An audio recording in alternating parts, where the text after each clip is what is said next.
भाई बहनों, हरियाणा भी इसमें पीछे नहीं है।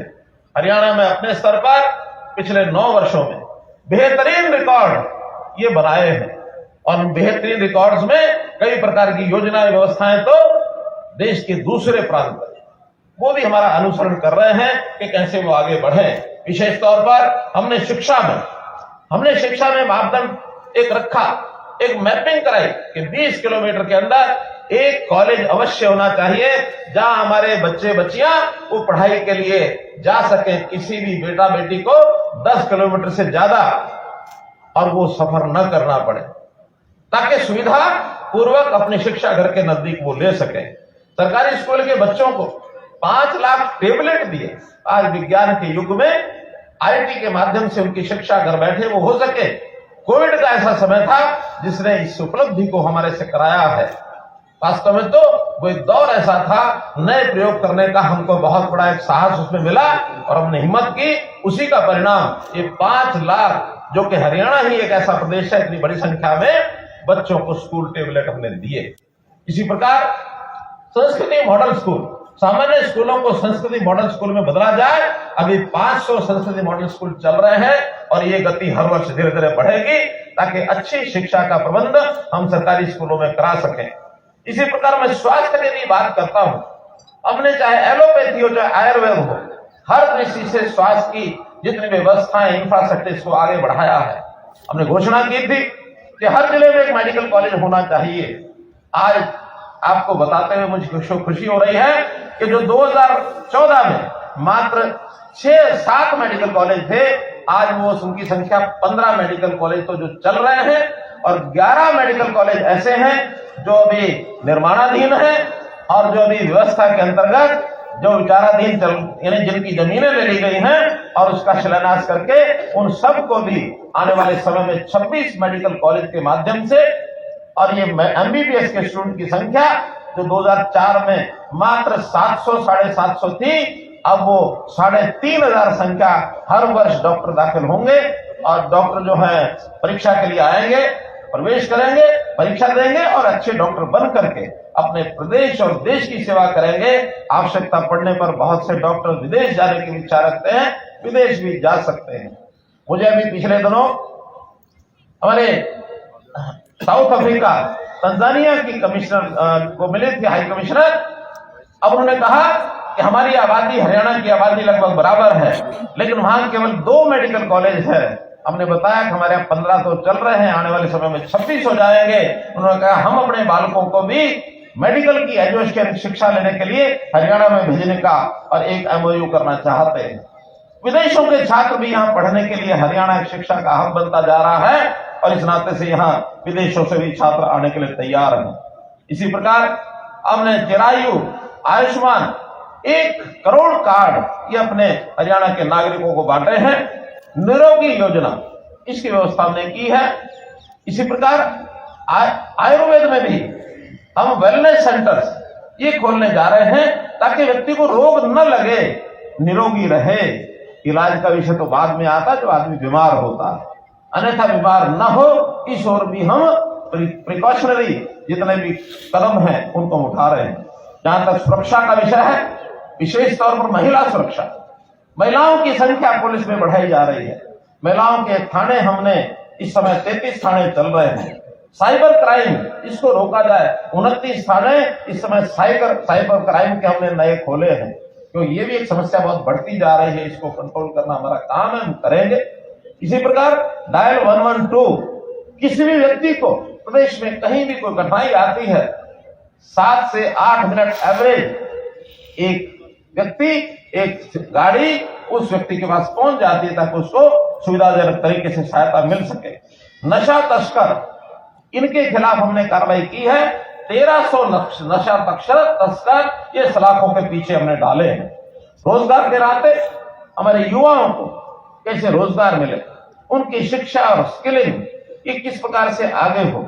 सरकारी नौकरियां भरपूर मात्रा में हमने दी हैं, आगे भी दे रहे हैं।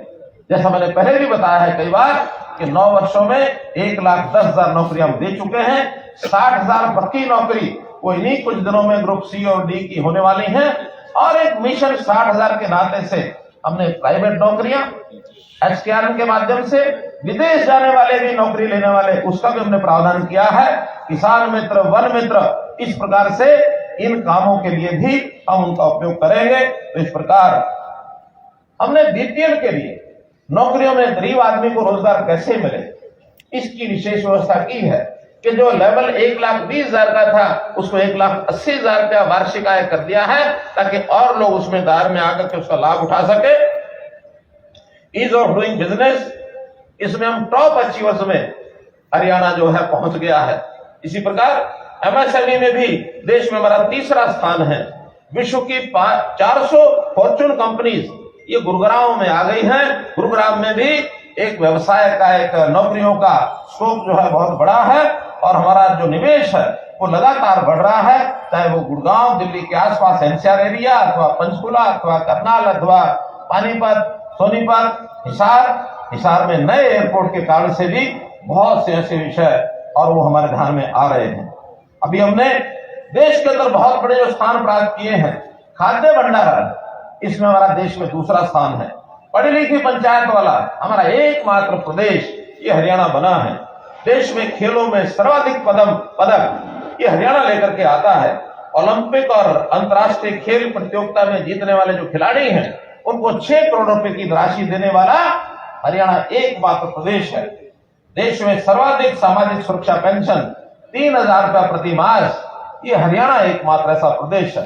तो मित्रों, स्वाभिमान के नाते, सुशासन के नाते, सेवा के नाते, जिसको मैं 7S, एक 7 स्टार मॉडल हरियाणा विकास का, शिक्षा, सुरक्षा, स्वास्थ्य, स्वाभिमान, स्वावलंबन, सुशासन और सेवा, इस माध्यम से हम लगातार आगे बढ़ रहे हैं। हमारे यहाँ सुशासन के नाते हमने व्यवस्थाएं इतनी अच्छी अपनी आर्थिक व्यवस्थाएं की हैं कि प्रति व्यक्ति आय आज पूरे देश में बड़े राज्यों में सर्वाधिक हरियाणा की 2,96,685 रुपया प्रति व्यक्ति आय हो गई है पिछले वर्ष में। ऐसे ही हमने खिलाड़ियों को प्रोत्साहन देने के लिए 1100 नई नर्सरीज ये खोली हैं। इससे भी हमारे युवकों का वो स्वाभिमान, सुशासन के नाते से मन प्रसन्न होता है। देश की जीडीपी में साइज हमारा 1.4% है आबादी यानी एरिया का, लेकिन हम जीडीपी के अंदर 4% का योगदान करते हैं। मित्रों, प्रति व्यक्ति जीएसटी संग्रह ये सारे देश में हमारा सर्वाधिक है। आज 35,000 रुपया जो सर्वाधिक है हमारा प्रति व्यक्ति जीएसटी कलेक्शन होता है। हम अपने देश का और केंद्र के नाते केंद्र सरकार को भी उसका 50% का हिस्सा हमको देना होता है, वो भी हम बखूबी उसमें बहुत बड़ा कंट्रीब्यूशन ये सब कर रहे हैं। हमारा हरियाणा तकनीक में और तरक्की में दोनों में आगे है। हरियाणा का जवान सेना में आगे है, हरियाणा का किसान खेती में आगे है, हरियाणा का पहलवान खेलों में आगे है। इन्वेस्टमेंट से लेकर इनोवेशन तक हर क्षेत्र में हम आगे हैं। हम देश को आगे ले जाने में अपना भरपूर योगदान दे रहे हैं। भाई बहनों, गणतंत्र का अर्थ होता है कि जनता की भागीदारी और जनता को उसके घर बैठे सेवाएं देना। हमने परिवार पहचान पत्र बनाकर जनता के घर तक पहुंचने का जो कार्यक्रम किया है, ये है हरियाणा में वास्तव में लोकतंत्र। लोकतंत्र केवल कहने का विषय नहीं है। लोकतंत्र में, गणतंत्र में, गण यानी जनता, तंत्र माने शासन। लोकतंत्र में भी लोक यानी जनता, यंत्र माने शासन। तो वास्तव में लोगों की भागीदारी, उनके घर तक पहुंचने का हमारा जो काम, इसके लिए हमने बहुत से जो कार्यक्रम किए हैं। हमने पंचायतों को और अधिक दिए हैं, अधिकार दिए हैं, और पंचायतों में शुचिता लाने के लिए ई टेंडरिंग की हमने व्यवस्था की है। किसानों को मुआवजा, फसल के पैसे उसके घर में, उसके खाते में पहुंच जाए। वास्तव में यही तो गणतंत्र है, उसको धक्के ना खाने पड़े। इसी प्रकार लालडोरा मुक्त गांव, शहरी दुकानदारों को मालिकाना हक, यही तो गणतंत्र है। गणतंत्र की परिभाषा में मैं कहूंगा कि गांव के लोग और शहर के लोग आज दफ्तर, दरखास्त और दस्तावेज तीनों को खत्म कर दिया है। सब व्यवस्थाएं ऑनलाइन कर दी हैं। अपने घर बैठे सब सेवाओं का लाभ उठाएं, यही तो गणतंत्र है। आखिर लोग दफ्तरों के धक्के ना खाएं, योजनाएं और सेवाएं घर तक पहुंचे, यही तो गणतंत्र है। मेरे लिए अंत्योदय ये भी एक गणतंत्र है, ताकि पंक्ति में खड़ा अंतिम व्यक्ति उसका सेवा ये पहले की जा सके। मित्रों, भाइयों बहनों, अभी जैसे गणतंत्र दिवस पर झांकियां आज ही निकाली गई है। मुझे आपको बताते हुए बड़ी खुशी हो रही है कि पिछले लगातार 3 वर्षों में, क्योंकि वहां झांकियों का चयन होता है, सारे देश में बढ़िया थीम, बढ़िया योजना को लेके आने वाली झांकी, उसी को शामिल किया जाता है। और हमने पिछले 2022 में अपने खेलों के माध्यम से खिलाड़ियों का प्रदर्शन, इसकी झांकी हमारी सिलेक्ट हुई। 2023 में हमारी गीता जयंती की झांकी, अंतर्राष्ट्रीय गीता जयंती, जो विश्व एक प्रकार से प्रसिद्ध ऐसा कार्यक्रम बन गया है, उसकी झांकी हमारी सिलेक्ट हुई। और इस बार आज भी हरियाणा की एक झांकी सिलेक्ट हुई, और जो उसमें परिवार पहचान पत्र की हमारी जो सेवा है, ये सिलेक्ट की गई और इसको देश और दुनिया के सामने रखा गया कि हरियाणा में इस प्रकार का कार्यक्रम चलाया गया है। भाई बहनों, एक विषय का अगर मैं उल्लेख नहीं करता हूं तो शायद मेरी बात अधूरी रह जाएगी, और वो है अभी अयोध्या में प्रभु श्री रामचंद्र जी का जो मंदिर और वहां जो प्राण प्रतिष्ठा की गई 22 जनवरी को, जिसका देश भर में एक उल्लास, एक राम की जो एक मन में भावना, राम राज्य की कल्पना, ये सब की गई है। अगर मैं इसको अपनी शासन व्यवस्था के साथ जोड़ता हूं तो हमने तो जब से शुरू किया तब से राम राज्य की धारणा को ध्यान में रखते हुए, और किस प्रकार से उसमें यानी राम राज्य के सिद्धांत, ग्राम स्वराज्य, इसके लिए हमने काम किया। महिलाओं को 50% का प्रतिनिधित्व हमने दिया। गांव में अपने आप अपनी शासन व्यवस्था को चलाएं, हमने किया। हमने राम राज्य का सिद्धांत, प्राण जाए पर वचन न जाए, जो हमने कभी भी कहा उसको पूरा किया, जो नहीं कर पाते उसको कहते भी नहीं है। इसलिए हमारा वचन जो होता है पक्का होता है, समय उसमें लग सकता है, क्योंकि बाधाएं डालने वाले बहुत लोग डालते हैं। नौकरियों की बात जब हम करते हैं, व्यवस्थाएं बनाते हैं, लेकिन एक गैंग हरियाणा में भर्ती रोको गैंग, और इसके पीछे की जो ताकतें हैं, वो हमारी ये बातें अच्छे आगे बढ़ ना जाए, उनको भय लगता है, कहीं ना कहीं कोर्ट में जाकर इधर उधर जाकर इसके व्यवधान डालने में काम करते हैं। वरना हम पारदर्शी तरीके से ये सब काम करते हैं। प्रभु श्री रामचंद्र जी के गुण में उनका ये आता है कि गरीबों को, वंचितों को, उनको किस प्रकार से याद रखा जाए। हम उनकी बात को जानते हैं, जैसा कि जिस प्रकार से शबरी के पास वो गए, शबरी के बेर, ये कहानी हमने सुनी है। निषाद राज को उन्होंने अपना मित्र बनाया, गरीब परिवारों के अंदर जाकर के किस प्रकार से अपने संबंध बनाते थे। तो हम भी उसी हिसाब से अंत्योदय की भावना से, चाहे गरीब का परिवार, उसको 5 अंक अलग से देकर और उसको अपना भागीदार बनाया जाए शासन व्यवस्था में। उसके घर में हर प्रकार से सहायता पहुंचाई जाए, चाहे राशन है, चाहे उसके लिए घर की व्यवस्था है, चाहे बिजली के बल्ब की व्यवस्था है, चाहे नल से जल की व्यवस्था है, चाहे गैस सिलेंडर की व्यवस्था है।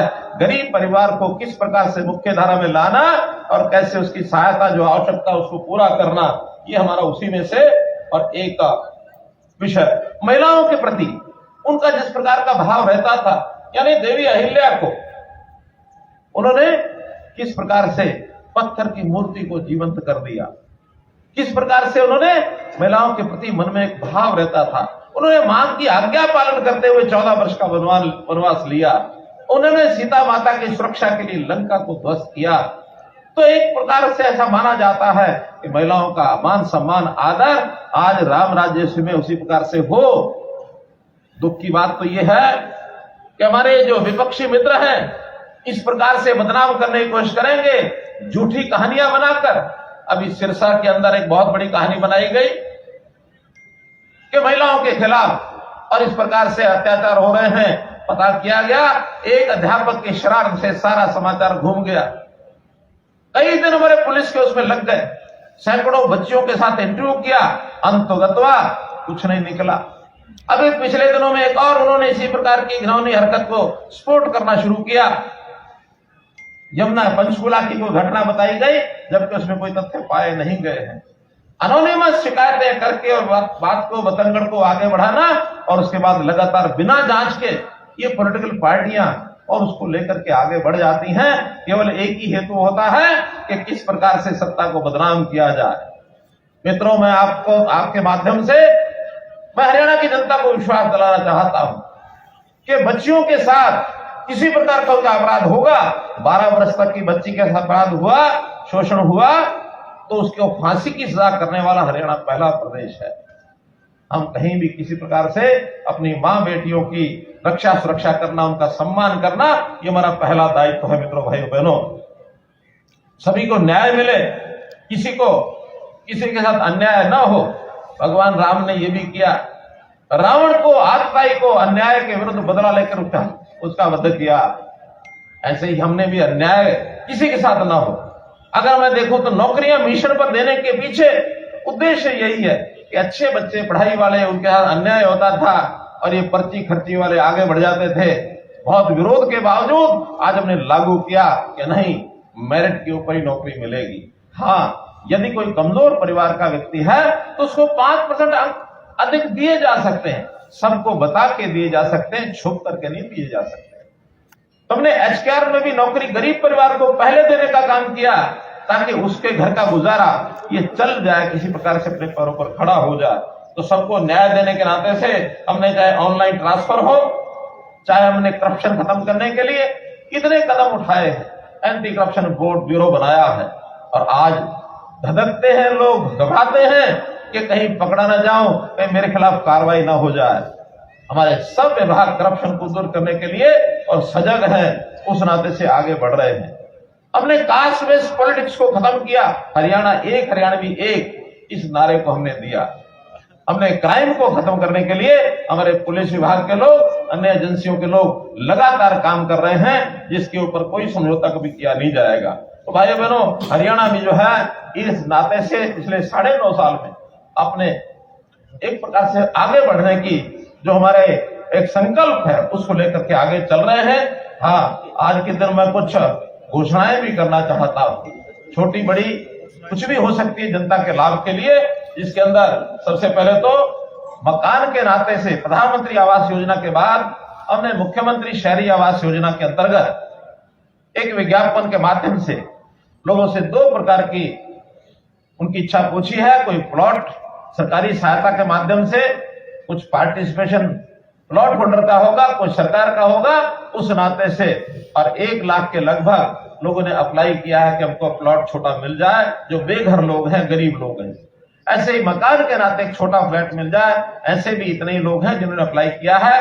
तो 1 फरवरी से 11 शहरों की उस योजना का पहला चरण है, 11 शहरों का पोर्टल खुलेगा, जिसके अंदर 30 गज का प्लॉट, उनको जो मामूली राशि है वो जमा करा करके उसमें भागीदारी कर सकेंगे। और इसको बहुत जल्दी हमने चिन्हित जगह कर ली है, उनको एक प्लॉट दिया जाएगा, बैंकों से लोन लेके दिया जाएगा। केंद्र सरकार और हरियाणा सरकार का अपना योगदान होगा ताकि वो थोड़ा पैसा लगा करके भी अपने प्लॉट पर अपना मकान बना सके। इसी प्रकार हमने गरीबों के लिए, किसानों के लिए और अटल कैंटीन खोली है। उन अटल कैंटीन में जो हरियाणा मार्केटिंग बोर्ड है, उस हरियाणा मार्केटिंग बोर्ड में अभी तक 25 मंडियों में ये कैंटीन चलती है, जो 5 महीने चलती है। अभी हमने तय किया है कि 15 और मंडियों में इस प्रकार की कैंटीन खोली जाएगी और 5 महीनों के बजाय वो साल भर चलेंगी। अब साल भर के लिए 40 कैंटीन के अंदर, और ये व्यवस्था अगले महीने 1 फरवरी से शुरू हो जाएगी। ऐसे ही बिजली बिलों की व्यवस्था, बहुत बड़ी मांग थी कि 2 महीने के बिल की बजाय हर महीने बिल आना चाहिए। हमने पहले चरण में पायलट प्रोजेक्ट के तौर पर अभी 1 फरवरी से हिसार, महेंद्रगढ़, करनाल और पंचकुला, इन 4 जिलों में मासिक बिल आया करेगा 2 महीने की बजाय। तो उसमें 1 महीने में जो रीडर है, मीटर रीडर, वो जाएगा, और बीच में अगले अल्टरनेटिव महीने में जो कंज्यूमर है वो खुद अपने ऐप के माध्यम से, टेलीफोन के माध्यम से घर की रीडिंग को वो भेजेगा, ताकि व्यवस्था में सुधार भी रहे और लोगों को लाभ भी इसका मिले। करनाल के नाते से अभी हमने हॉकी स्टेडियम कैलाश नगर निगम करनाल के अंदर उसका उद्घाटन 24 जनवरी को किया है। इसकी भी मैं आपको बहुत बहुत बधाई देता हूं करनाल वासियों को।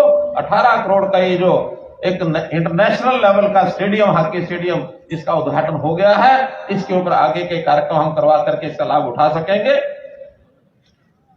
डॉक्टर मंगल सेन जो ऑडिटोरियम है, डॉक्टर मंगल सेन ऑडिटोरियम में एक बड़ी जो मूर्ति है, उस बड़ी मूर्ति का स्टैचू का एक घोषणा मैं करता हूं, वहां एक स्टैचू लगाया जाएगा। और इसी प्रकार से हमारी जो बहन वैज्ञानिक कल्पना चावला, इनके नाम का एक स्टैचू, और ये जो medical college Kalpana Chawla medical college है, उसके अंदर एक स्टैचू इसको लगाया जाएगा। और मैं समझता हूं कि बहुत जल्दी हो सकता है 1 महीने के अंदर अंदर इन दोनों स्टैचू को लगाने का और हम प्रावधान करेंगे। मित्रों, हरियाणा के नाते से जो मैंने बातें बताई, हरियाणा का समाज बहुत ही परिश्रमी पराक्रमी समाज है और पराक्रम और अपने मेहनत के साथ नए नए मापदंड खड़े करता है। मैं ऐसे 4 लोगों को बहुत बहुत अपनी ओर से बधाई देना चाहता हूं, जिनका नाम कल ही पद्मश्री की लिस्ट में आया है। उसके अंदर एक है कलाकार महावीर गुड्डू, उनको पद्मश्री से सम्मानित किया गया है। ऐसे ही सामाजिक कार्यकर्ता है सिरसा के गुरविंदर सिंह, वो एक ऐसा है बच्चों का जो दिव्यांग बच्चे हैं उनकी सेवा का एक बहुत बड़ा प्रकल्प चलाते हैं। हालांकि स्वयं भी वो दिव्यांग हैं, उसके बावजूद एक सेवा का बड़ा काम वो करते हैं, उनको भी पद्मश्री से सम्मानित किया गया है। हमारे यहाँ कृषि वैज्ञानिकों की बड़ी श्रृंखला है, तो 2 कृषि वैज्ञानिक श्री हरिओम जी और श्री रामचंद्र सिहाग जी, इन दोनों को भी पद्मश्री से सम्मानित किया गया है। इन चारों को बहुत ही मैं बधाई देता हूं। अंत में आप लोगों से सबसे मैं अपील करूंगा कि हरियाणा के इस बढ़ते प्रगति के अंदर हम सब लोग भागीदार बने। सरकार की योजनाओं में, चाहे वो ईज ऑफ लिविंग के नाते से नई योजनाएं हम बना रहे हैं, चाहे वो अन्य प्रकार के सरकारी कार्यक्रमों से हम भागीदार बनेंगे, तो निश्चित रूप से हरियाणा सद्भाव, सौहार्द, समान विकास, समरसता, सहिष्णुता, इस ओर एक खुशहाल समाज हरियाणा का बने। हम अपने जीवन को सरल और सुगम सुरक्षित ये बनाए। अमृत काल चल रहा है, ये अमृत काल 25 साल की योजना का, जिसमें प्रधानमंत्री जी ने 2047 तक इस अमृत काल की संकल्पना की है, इसमें अपने सब योजनाओं में भागीदार बने और इसके अंदर भागीदार बन करके हरियाणा की प्रगति की तरफ सहयोग करें। अंत में माननीय अटल बिहारी वाजपेयी जी उनकी कविता की 4 पंक्तियां बोल करके मैं अपनी बात समाप्त करूंगा। हम पड़ाव को समझे मंजिल, हम पड़ाव को समझे मंजिल, लक्ष्य हुआ आंखों से ओझल, वर्तमान के मोहजाल में आने वाला कल न भुलाएं, आने वाला कल न भुलाएं, आओ फिर से दिया जलाएं, आओ फिर से दिया जलाएं।